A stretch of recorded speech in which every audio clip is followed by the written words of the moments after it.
Hello and welcome to the Cybernaut Gaming channel. So today's video is going to be about Apex Legends. This game has seemingly blown up overnight. It was released silently without any marketing or anything like that from EA. And this is a Battle Royale game. For those who aren't familiar, Battle Royale is where you are set on an island or an area, and usually you have to find items to eliminate the other players, whether that's guns or whatever.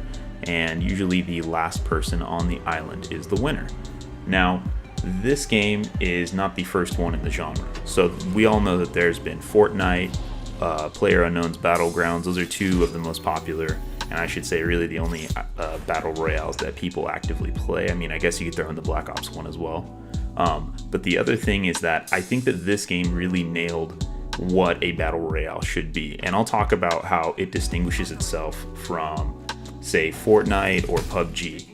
So without further ado, let's get into it. So one of the things that I think really made Apex Legends stand out was the fact that they added characters that had a certain set of abilities, and they were all kind of like classes in a way. They're all good at certain things, not so good at other things. So a quick example, there's Pathfinder, who is the robot character in this game, and he's more of a mobility guy and stuff like that. And then you also have Gibraltar, who is more of like a tank. He can drop a shield and stuff like that. There's also Bloodhound, who can seek out enemies. And another cool thing, and like I said, it kind of follows a trend of, say, like Overwatch or something.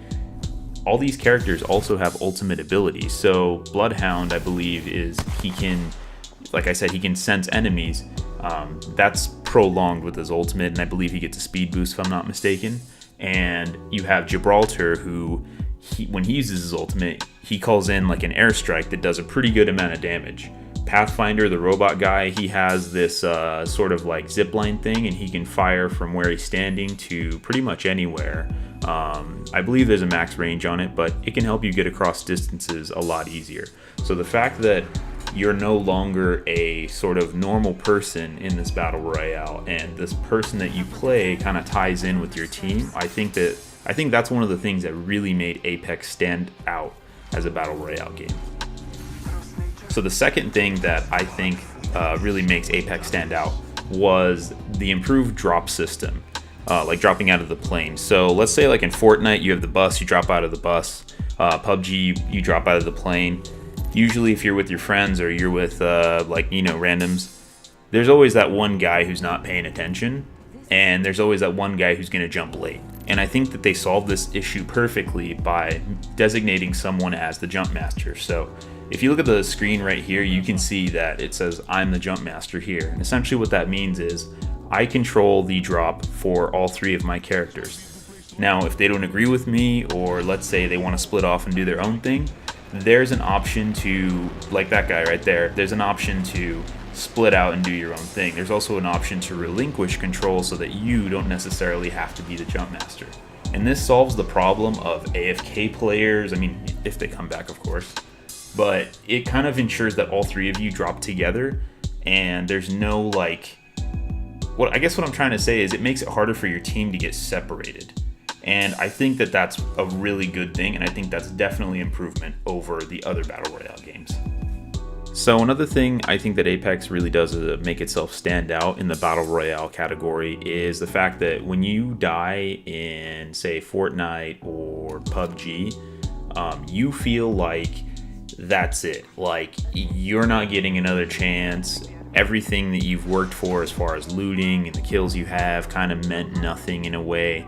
And you're pretty much just going to have to spend the rest of the match watching your friends or your other people you're playing with. You're going to have to spend the match, just spectating, and that's it. Well, the cool thing about this game is that if you take enough damage, of course, you're going to go down like any other battle royale. But if you die, there's actually something your teammates can do to revive you. So you'll see on screen right here, we're in a fight. I'm awful at this game, by the way. But you'll see that one of us is going to die, and it's going to say something like, recover banner.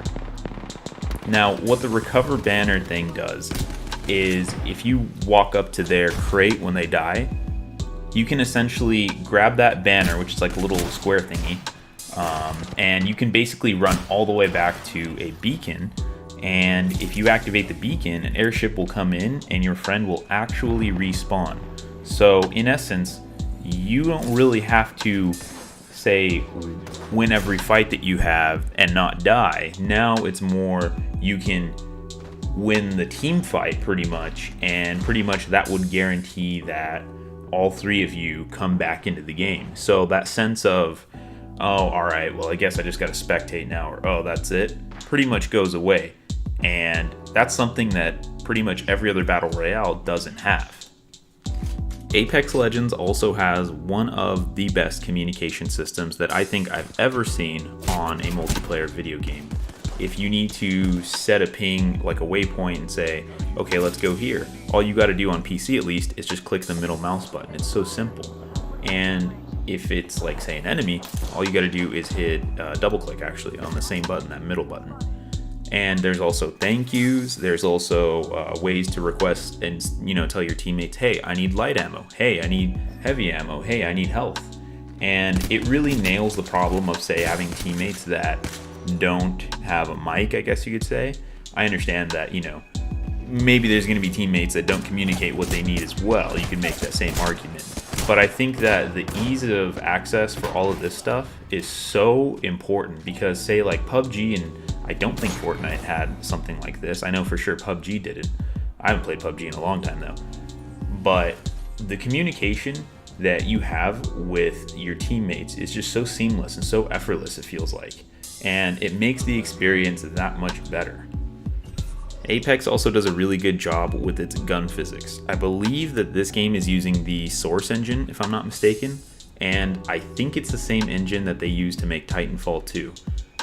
The guns feel so responsive. They feel like, I want to say, obviously it's going to be very close to Titanfall, but if I had to not compare it to Titanfall, say another game, I would say, I don't know, it feels kind of similar to, say, Call of Duty. And it, like, my bullets actually go where I shoot, whereas, say, like PUBG, to me at least, and I think to other people, has arguably some of the worst gun physics I've ever seen. And I'm glad that I don't have to worry about that in this game. All the guns seem to, at least for the most part, be accurate and actually shoot where I click. Also, I'm really glad that EA went ahead and made sure that there was some sort of cheating protection in place, because if I'm being honest, cheating has ruined so many online games. I mean, we all remember when PUBG had that Chinese hacker problem where you'd be killed by someone named Wang 13908WX1212 or something like that, something ridiculous, and you'd get shot through walls or you get knocked with a pan even though you're just running out in the middle of a field. And that, to me, when that started happening in PUBG and they really didn't do anything about it, that kind of ruined that whole Battle Royale experience for me, because it kind of goes back to like that whole thing I was saying when you can revive your teammates and stuff. I felt like, oh, okay, well, why am I even playing this? Like, it's for nothing, basically. And I'm glad that when you download this game, at least on PC, there is an easy anti-cheat that comes with it. And I know that there's ways to get around that and stuff, but generally, I have not run into a single cheater, and I know that it's still very early in the game and that could change. But as of right now, I'm glad to see that they've implemented something to where they will at least try to prevent or alleviate, I guess you could say, the cheating problem that I frequently see in Battle Royales. I'm genuinely surprised about the amount of publicity that this game has generated. I mean, 25 million players in under a week. And I was watching Shroud, for example, on Twitch yesterday, and he had 199,000 viewers watching him play Apex Legends. Now, I know Shroud is huge and everything, but 199,000 viewers is ridiculous. So I can definitely see this game sticking around for quite some time. And I want to say that, I don't see myself ever playing PlayerUnknown's Battlegrounds again, because, I mean, compared to this, honestly, it is just so much better. They've really just fine-tuned everything. I know that they're two different studios with two completely different budgets, and I totally and wholeheartedly understand that. But the experience I've had here is so much better than PUBG, honestly. And I was really never a Fortnite kind of person. I didn't really enjoy the whole building aspect. Thought it was kind of dumb that you could, drop a wall in front of someone as soon as you get shot. But anyways, that was off tangent. So that's going to wrap it up for today's video. If you liked it, go ahead and hit the like button. Let me know what you think of this game in the comments section, and I will catch you in the next one.